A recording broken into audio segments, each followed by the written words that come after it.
Me llamo Alex Vega Alvarado, voy a explicar el tema de celdas electroquímicas que vimos de la unidad 5 en este semestre. Pues las celdas electroquímicas se dividen entre celda voltaica y celda electrolítica. Se diferencian una de otra pues gracias a que la electrolítica no es espontánea y la voltaica es espontánea. Y pues vamos a proceder a ver lo que es la celda electrolítica. Aquí estamos viendo lo que es la celda electrolítica, que pues como al no ser espontánea, se refiere a que la reacción no es espontánea, por lo que necesita electricidad, y aquí es lo que la batería provee. La batería actúa como, puede ser una batería o cualquier fuente de electricidad, ya que de forma externa actúa como una bomba de electricidad que está expulsando electrones que pasan a través del cátodo y expulsa los electrones en la reacción. Luego el ánodo va a absorber estos mismos electrones y va a volver a regresar a la batería. Y este viene siendo un ciclo de electrones. Pues de forma totalmente contraria, la celda galvánica es una celda espontánea y pues la celda galvánica obtiene energía a raíz de la reacción redox.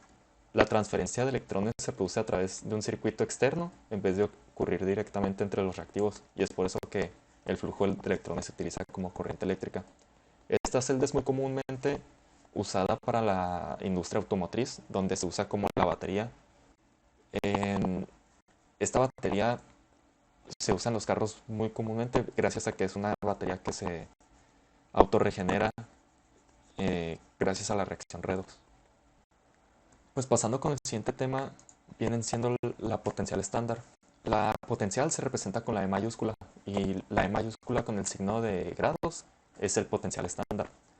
El potencial estándar se origina cuando todas las especies se encuentran presentes en las condiciones estándar termodinámicas, es decir, que un molar por solución en disolución, 1 atmósfera para los gases y en 25 grados Celsius.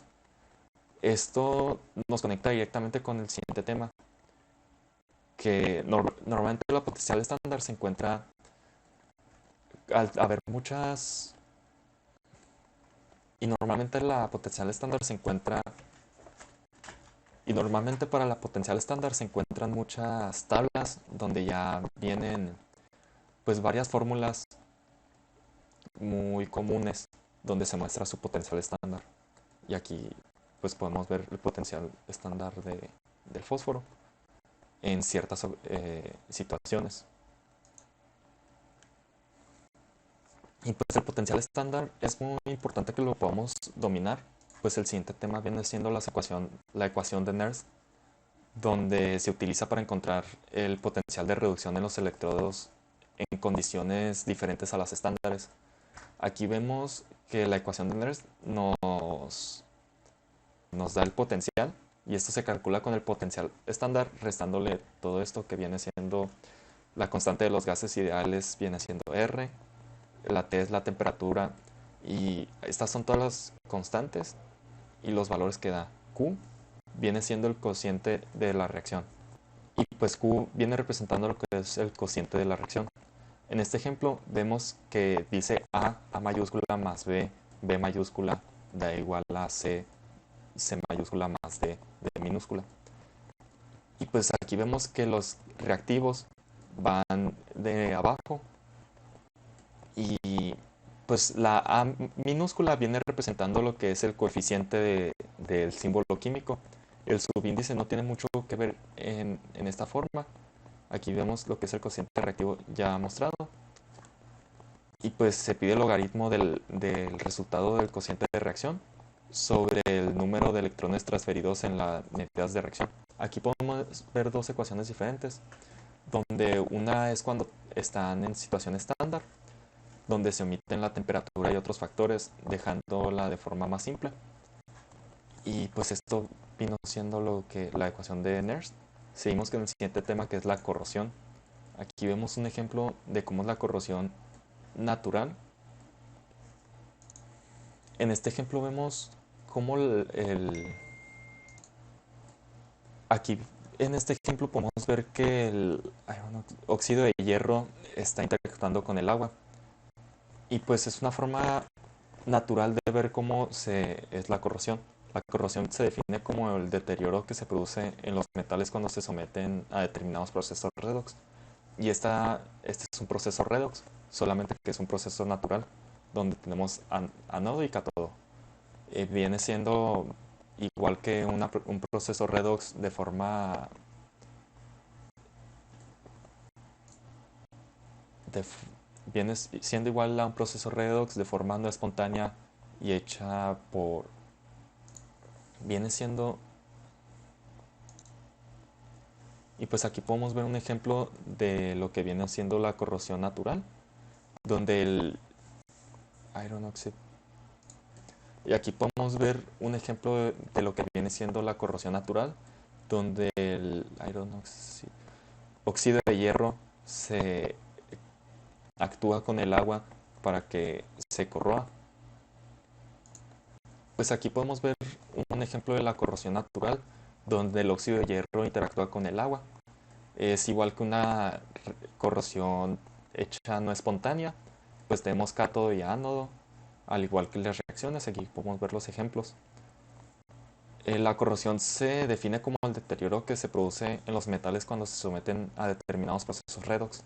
Y pues un proceso redox viene siendo la oxidación-reducción, donde uno se oxida mientras el otro se reduce, que es lo que viene pasando también en las celdas.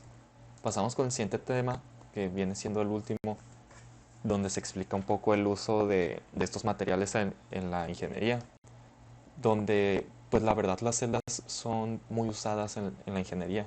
Un descubrimiento muy reciente es de la Universidad de Valencia, donde pudieron crear celdas electroquímicas que emitían luz baratas y eficientes, donde aquí podemos ver la celda.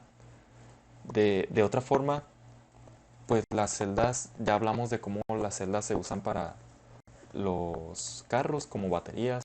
El recubrimiento galvánico sirve en la industria para evitar la oxidación de algunos metales. Se pueden refinar y purificar ciertos metales comúnmente nobles como el oro y la plata.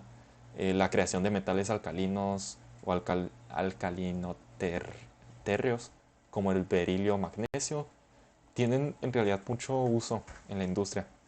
Se pueden eh, con la electrolisis en el agua se emplean para obtener energía oxidando el agua. Tienen en realidad muchos usos. Aquí podemos ver, no, por este lado, lo que viene siendo una celda, una batería de automóvil. Pues la- aquí cada parte, cada partición como esta viene siendo una celda. Y estas son sus conexiones. Aquí tiene el polo negativo y el positivo.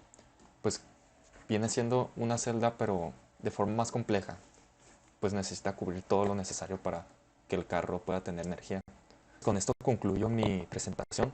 La verdad es que me pareció muy impresionante cómo las celdas se utilizan muchísimo en la industria, pues de la ingeniería en general, ya no solo enfocado en la carrera a la que yo aspiro, que es la ingeniería mecánica, pues se utiliza muchísimo lo que son las celdas. Eh, el tema, aunque no lo podemos ver de forma presencial, indagué en muchos aspectos, pues me interesaban. Y aunque todavía no lo tenemos concluido, pues queda un poco del final de este parcial. Lo que pudimos ver hasta el momento me pareció sumamente impresionante y es por lo que decidí hacer la presentación sobre este tema. Eso viene siendo todo por mi parte. Me despido y espero que hayan encontrado esta presentación grata para ustedes.